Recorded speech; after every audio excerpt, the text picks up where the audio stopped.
Good morning. This is Dr. George, and this is Citizens Going Wild, and we're going to get started here.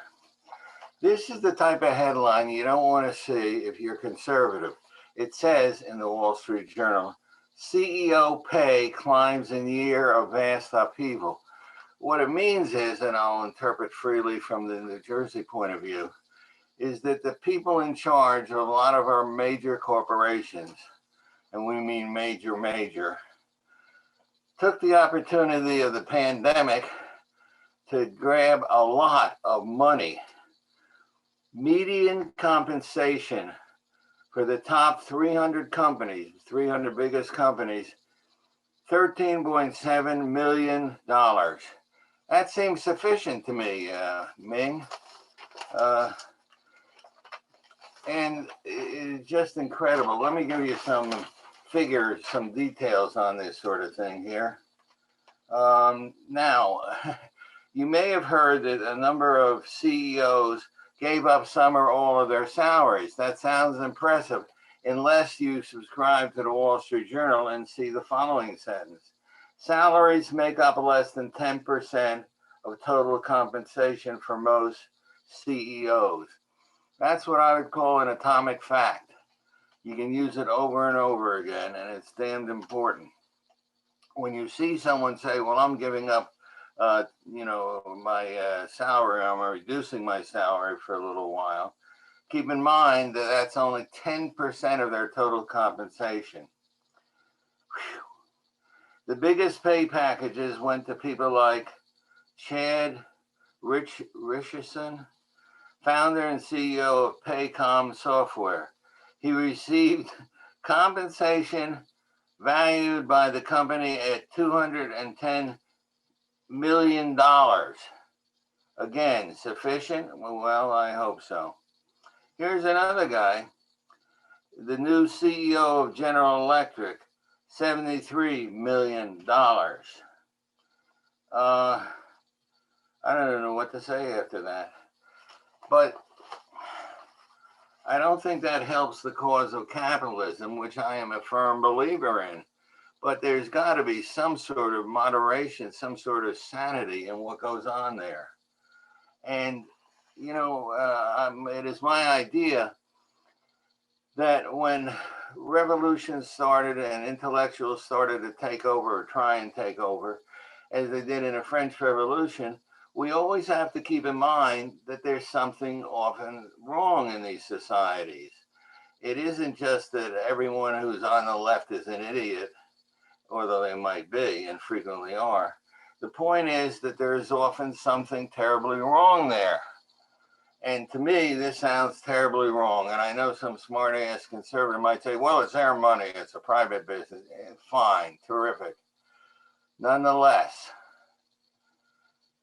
that is not a reasonable situation, and something should be done about it, although I'm not smart enough to know exactly what. But when we hear people on the left criticize what is going on in society, we should take a moment before we start yelling back at them and say, well, what is our program to deal with this situation? It's like with medical care. You don't like Obamacare. All right, fine. There are things that a lot of people don't like about it. What program do you have? And for the last, 40 years, conservatives have not come up with a plan, or at least the Republicans haven't. What would you like? Would you like clinics?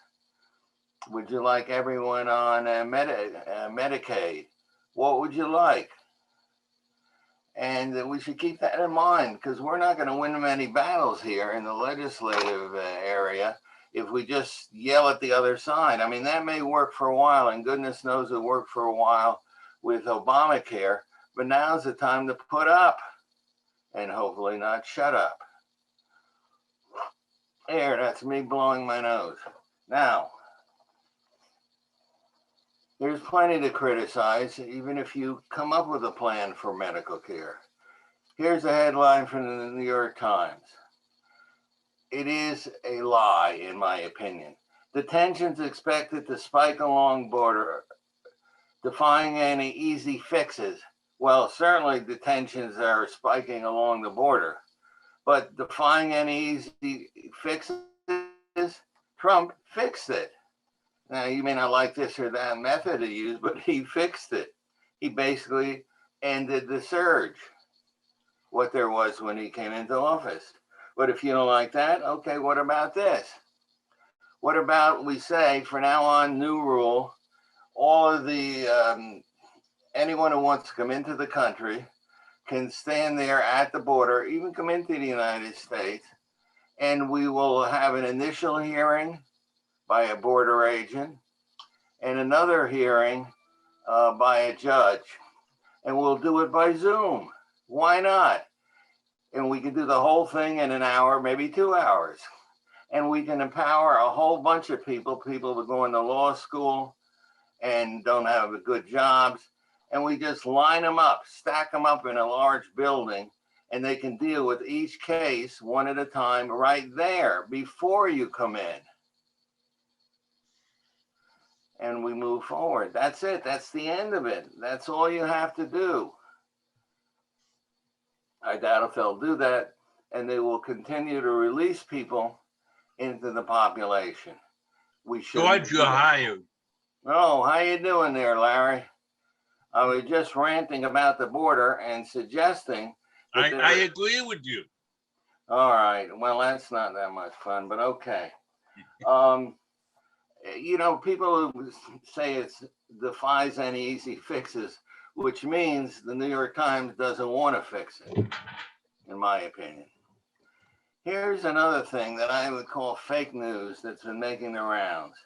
A lot of people, including President Biden, have been claiming that the Georgia law prohibits giving water to voters standing online, and that's way off base. Is that way off base, Larry? Actually, it may be. I think that the problem is that you can give water. They should be allowed to have water, in my opinion, water fountains or water dispensaries set up, but they shouldn't be allowed to be handing them out and say, oh, here's some water brought to you by the local Republican coalition or Democratic coalition. That's exactly it, Larry. That's exactly it. And you zoomed in on the truth there, which will probably annoy a lot of the media, which is still, at least yesterday, repeating this outrageous lie. And they do it because they know the mainstream media will not correct it, or at least will not correct it on camera. And it's maddening, but it goes on and on. From time to time, repetitively, I'm going to repeat what the elite say. This is by an article by Gerald Baker of the Wall Street Journal. And he talks about the elite and the intellectual movement that they feel empowers them. The intellectual movement to which they subscribe has been the force behind the planned destruction of the principal pillars of American authority in the world. The idea is that the greatest nation on the planet was founded on universal ideas of human freedom and dignity. This is what people like me believe, and probably you.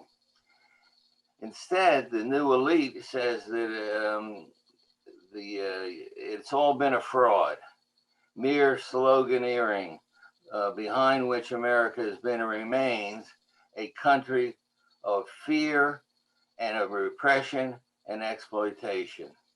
That's the end of it. Why people keep arriving here when it's all based on fear and exploitation is beyond me. And it is an example of fake news in the sense that the mainstream media never asks a question about this. They then never interview someone who says it's all a fraud, it's all suppression, it's all racism. Wait. George, may I interrupt for a second? Absolutely. Do you know that one of the three founders of the Black Matter movement, which is a communist movement, that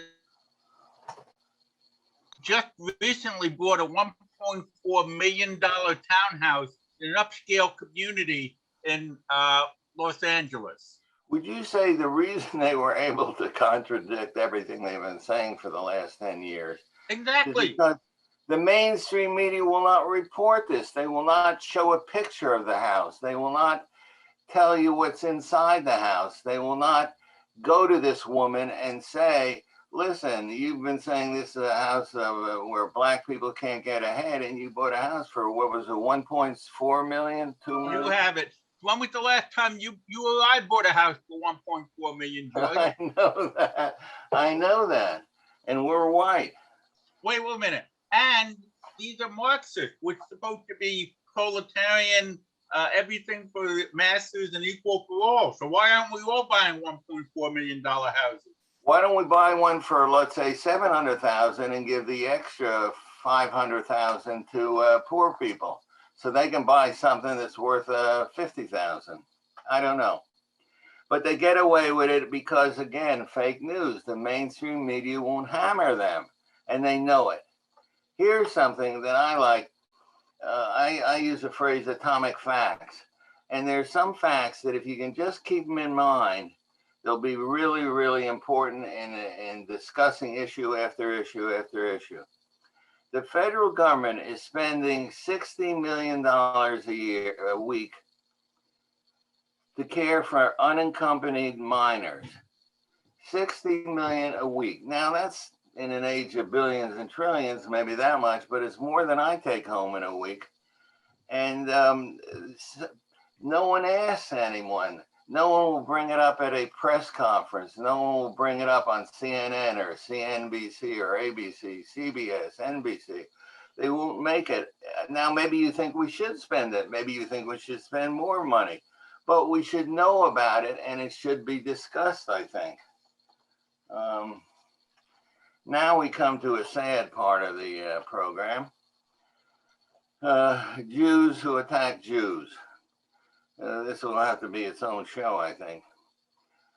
Jewish groups blast incendiary remarks by teacher union head calling U.S. Jews part of the ownership class. What is this about? There are a lot of Jews who are teachers. Okay.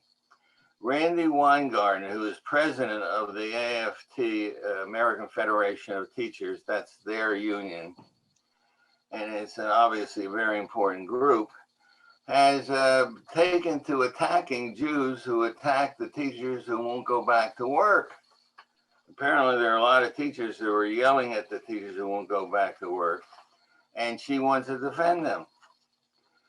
And in April 1, that's April Fool's Day, I think, interview, Weingarten was asked about skeptics of the influence of teachers union.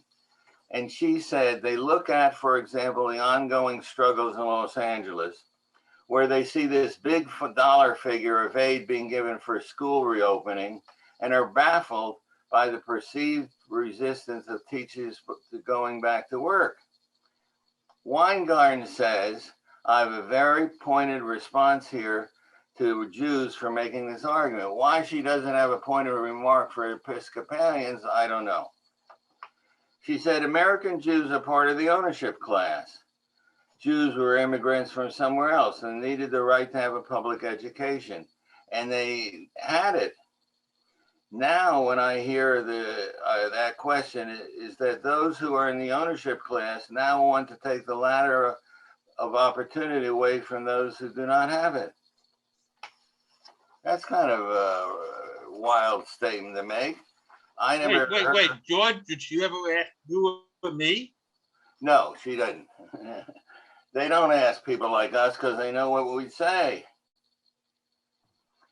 In casting the reopening of the debate as one of privilege, she fell into this stereotype of Jews are so powerful that they can do anything they want, they can have whatever they want. But more than that, it's bigoted. Why not pick on Presbyterians or Rosicrucians or Muslims or, I don't know, people from Iceland? Instead, she picks out in particular Jews, partly because she's probably hyper aware of what Jews are doing. And given a situation like that, her way to solve the problem is to yell at Jews. It's very, very sad. And unfortunately, it has a long and annoying history. where Jews will attack other Jews. This is going to go on and on, I guess, because Randy Weingarten has been there forever and will probably outlive the both of us put together. I think. Anybody know what Randy Garten's salary is as president of the No, that'd be a good thing to pick out, by the way. I think I'm going to look that up for next time, or maybe someone who's listening can pick that up and tell us what that damn thing is.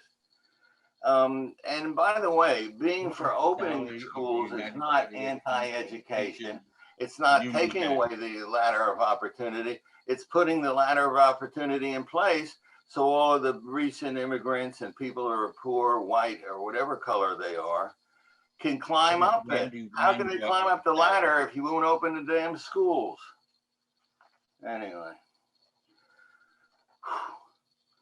On colleges, they are getting even more deranged. Here's a professor at Lake Washington Institute of Technology in Kirkland, Washington, who was investigated for 9 months because he disagreed with anti-racism diversity training.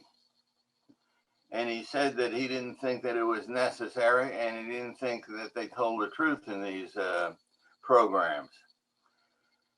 $200,000 was spent investigating this guy. Now he has his job, he hasn't been fired yet, but he was put through the ringer, and the state, the school spent $200,000 looking at this, and it ended with a written reprimand. All the guy did was question, I thought a college or an institute or any school is a place where you're supposed to ask questions.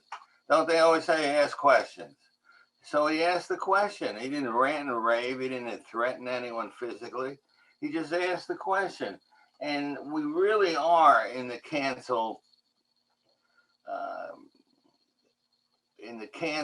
attitude in this country. I'm trying to pick neutral words here. We really do have a cancel culture. And it is incredible that a professor is not allowed to ask a question without becoming investigated and without coming within an inch of losing his job. For now on, his name is going to be mud there. All right. Here's something from England, but I chose England because they do very good reports, and from time to time they will investigate various problems, and they will issue what they call a white paper, an investigatory paper about an issue.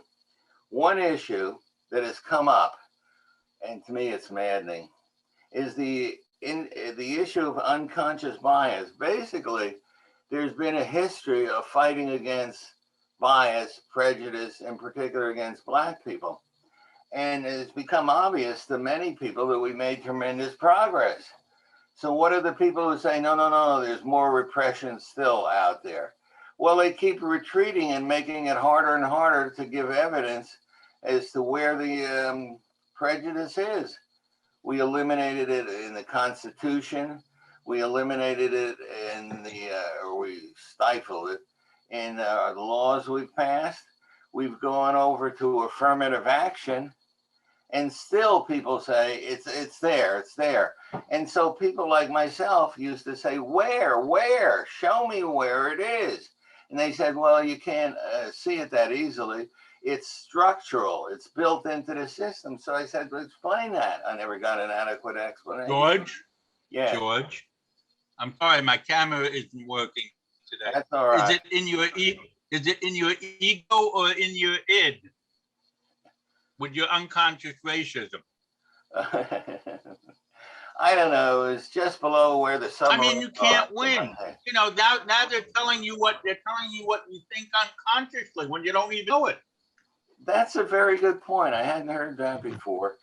You know, okay, structural unemployment, maybe I picture some sort of institutional event, but unconscious bias, well, there's no defense against it. You can't say people have unconscious bias because of your point, Larry, which is it's unconscious.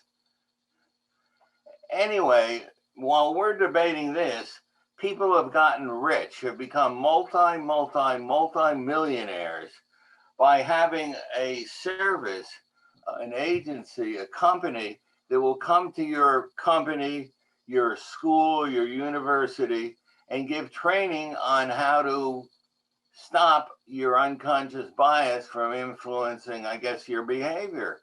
People, it has become a multi-billion-dollar industry around the world.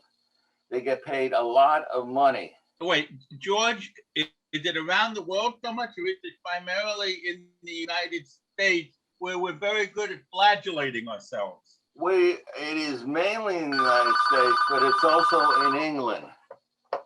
It's also in England, and it's also in it's throughout Western Europe. And look where Western Europe is going, down the tubes. That's another thing. But the point is that they did this study here, and they said, listen to this, there's currently no evidence that this training changes behavior or improves workplace equality in terms of representation of women, ethnic minority, or other minority groups. And the Harvard Business Review said, even when the training is beneficial, the effects may not last after the program ends. Worse still, and this I suspected for a long time, mounting evidence points to workplace diversity training actually having unintended negative consequences. People get angry at it. I've been at some of these, and people get ticked. You're supposed to sit there and take this nonsense and not say anything if you know what's good for you. But it won't stop it. It will not stop it. Why do you think America is the leader, and they are, in beating themselves up? I have no idea. I mean, I do understand why we are now so deeply divided culturally, because there's a huge cadre of Americans who don't feel like they have to beat themselves up. And unfortunately, I think they've been poorly represented in the last 20 years. Do you think that's one of the reasons why Trump became president? I think it's a primary reason why Trump became president. I think it is too.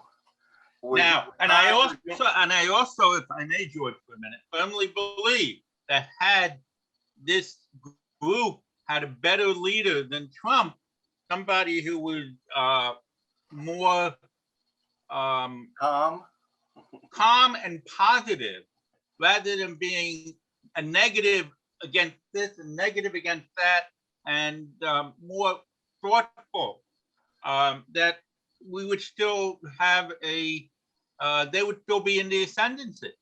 Boy, that is a great phrase, Larry. I just want to come in with that. That is a great phrase.